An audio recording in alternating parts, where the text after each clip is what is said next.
ఆడేమనుకుంటాడో, ఈడేమనుకుంటాడో కాదు. నువ్వేమనుకుంటున్నావో అదే చేసేయి. నిన్ను అన్నోడెవడు నీకు కష్టం వస్తే సాయం చెయ్యడు. ఇష్టమో, కష్టమో, నష్టమో ఏదైనా నీకు అనుభవాన్నిస్తుంది. తులం బంగారం అక్కా చెల్లెలను దూరం చేస్తుంది. గజం స్థలం అన్నాదమ్ములను విడదీస్తుంది. 3 అంగుళాల నోటు 6 అడుగుల మనిషిని ఆడిస్తుంది. అరంగుళం నాలుక అందరి మనసులను గాయపరుస్తుంది. బంధాలను తెంచుతుంది. ఇవి చిన్నవే కదా అని చులకనగా చూస్తే మరిచిపోలేని బాధలను మిగులుస్తున్నాయి. మనసు చెడుతో నిండిపోయినప్పుడు మంచి చెప్పేవారు కూడా శత్రువులుగా కనిపిస్తారు. చెడు చెప్పేవారు శ్రేయోభిలాషులకు గాను కనబడతారు. ప్రతిఫలం ఆశించి సహాయం చెయ్యకు. నువ్వు చేసిన సహాయం ప్రపంచంలో నువ్వు ఎక్కడ ఉన్నా తిరిగి అది నీకు చేరుతుంది. బాధలు గొప్పవా, బంధాలు గొప్పవా అని అడిగితే బాధలే గొప్పవని చెప్పాలి. అవసరాలకి వాడుకొని వదిలేసే బంధాల కన్నా అనుక్షణం తోడుండే బాధలే గొప్పవి. దేవుడు మనల్ని ఏం చూస్తాడులే అని నలుగురిని మోసం చేసి 10 కుటుంబాలను రోడ్డున పడేసి అడ్డదారిలో డబ్బు సంపాదించి విర్రవీగేటప్పుడు తెలియదు చేసిన పాపాలు. ఆ పాపాలు పండి ఆస్పత్రి రోజులు లెక్క పెట్టేటప్పుడు గోడ మీద ఇలా రాసి ఉంటుంది, ఐ సీ యూ అని. అంటే అర్థం, నేను నిన్ను చూస్తున్నాను. దేవుడు అన్నీ చూస్తూనే ఉంటాడు. నిన్ను తక్కువ చేసి మాట్లాడినప్పుడు మౌనంగా ఉండడం, తిట్టినప్పుడు కోపాన్ని చూపించకుండా ఉండడం, పొగిడినప్పుడు గర్వంతో విర్రవీగకుండా ఉండడం నేర్చుకో. నువ్వు నేర్చుకున్న ప్రతిదీ నిన్ను ఒక్కొక్క మెట్టు పైకి చేరుస్తాయి తప్ప ఎప్పటికీ కింద పడిపోయేలా చెయ్యవు. మనం ఏదైనా మౌనంగా భరించినంత కాలం మనం మంచివాళ్ళమే.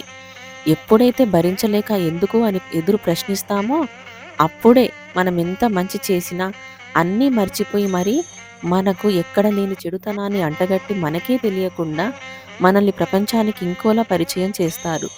ఎంత విచిత్రమో ఈ మనుషులు. తెల్ల కాగితం తయారైనప్పుడు స్వచ్ఛంగా ఉంటుంది.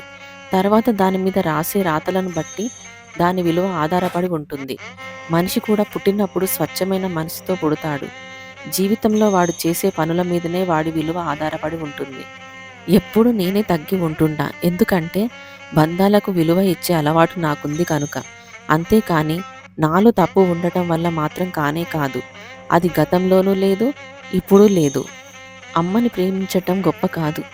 అమ్మ నీ మీద చూపించే ప్రేమను పూజించు. తండ్రికి భయపడడం గొప్ప కాదు. తండ్రి నీకు నేర్పిన నడవడిలో చూపిన బాటలో నడిచి చూపించు. గురువుకు నమస్కరించటం గొప్ప కాదు. గురువు ఇచ్చిన జ్ఞానానికి విలువ కల్పించు. మనం అనుకున్నదంతా జరగదు. మనకి కావాలని అనుకున్నదంతా దొరకదు. కానీ మనం కష్టపడినా కూడా మనకి దొరక్కపోతాయే. దానిని రాసి పెట్టుకోండి, లిస్టు చేయండి.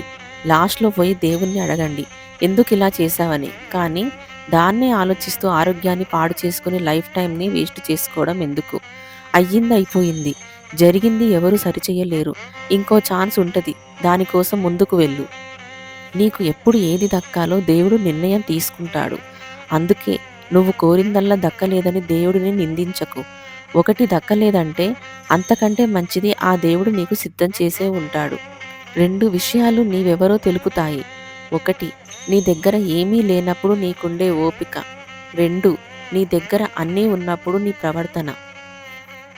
అనుభవం అంటే భూమి పుట్టక ముందు పుట్టడం కాదు.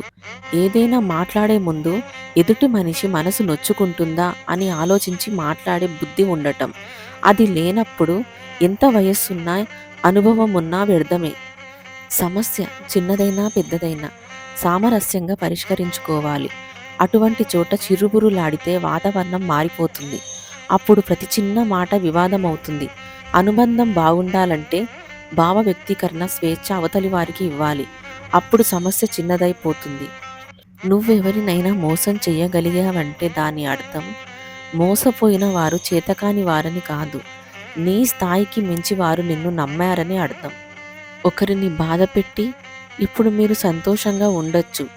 ఏ తప్పు చేయకున్నా వారు పడుతున్న మానసిక బాధ ఆ దేవుడు మీకు ఖచ్చితంగా ఏదో ఒక రోజు ఇస్తాడు. ఆ బాధ నుండి ఖచ్చితంగా మీరు తప్పించుకోలేరు. కోపంలో వచ్చిన మాటను పట్టుకుంటే మనసు విరిగిపోతుంది. అదే ఆ కోపం వెనుక ఉన్న బాధను తెలుసుకుంటే ఆ బంధం నిలబడుతుంది. అంటే లేనివాడిని చూసి ఎగతాళిగా నవ్వుకోకు. ఉన్నవాడిని చూసి కుళ్ళుతో ఏడవకు. ఎవరితోనూ ఏ విషయంలోనూ పోల్చుకోకు. కుదిరితే కావాల్సినంత సంపాదించుకో. లేకుంటే ఉన్నదానితో సంతోషంగా బతకడం అలవాటు చేసుకో. అంతేకాని గ్యారంటీ, వారంటీ లేని లైఫ్‌ని పనికిమాలిన విషయాల గురించి బాధపడుతూ వేస్ట్ చేసుకోకు. అందరి కష్టాలలో అండగా నిలబడే వ్యక్తికి కష్టం వచ్చినప్పుడు తోడుగా నిలబడ్డానికి ఎవ్వరూ ఉండరు. ఈ మాట చేదుగా ఉన్నా పచ్చి నిజం. అనుభవం అనేది వయస్సుని బట్టి రాదు. జీవితంలో మనకు ఎదురైన సంఘటనలను, వాటికి మనం స్పందించిన తీరును బట్టి వస్తుంది. భయపడుతూ కూర్చుంటే బతకలేవు. తప్పో ఒప్పో అడుగు వేసి చూడు. గెలుపైతే నిన్ను ముందుకు నడిపిస్తుంది. ఓటమి పాలైతే తర్వాత ఏం చేయాలో నేర్పిస్తుంది. చెరువు నిండినప్పుడు చీమలే చేపలకు ఆహారం. చెరువు ఎండినప్పుడు చేపలే చీమలకు ఆహారం. కొన్ని లక్షల అగ్గిపుల్లల తయారీకి ఒక చెట్టు చాలు. కొన్ని లక్షల చెట్లను కాల్చడానికి ఒక అగ్గిపుల్ల చాలు. పరిస్థితులు ఎలాగైనా మారవచ్చు. అందుకే ఎవరినీ తక్కువగా చూడకండి. ఎవరి మనసును గాయపరచకండి. మనిషికి వయసు పెరిగే కొద్దీ అనుభవం పెరగాలి. ఆలోచన విధానం మారాలి. ప్రవర్తనలో మంచి, చెడు తెలుసుకోగలగాలి. అప్పుడే మనిషికి విలువైన గౌరవం, సమాజంలో మంచి వ్యక్తిగా గుర్తింపు లభిస్తాయి.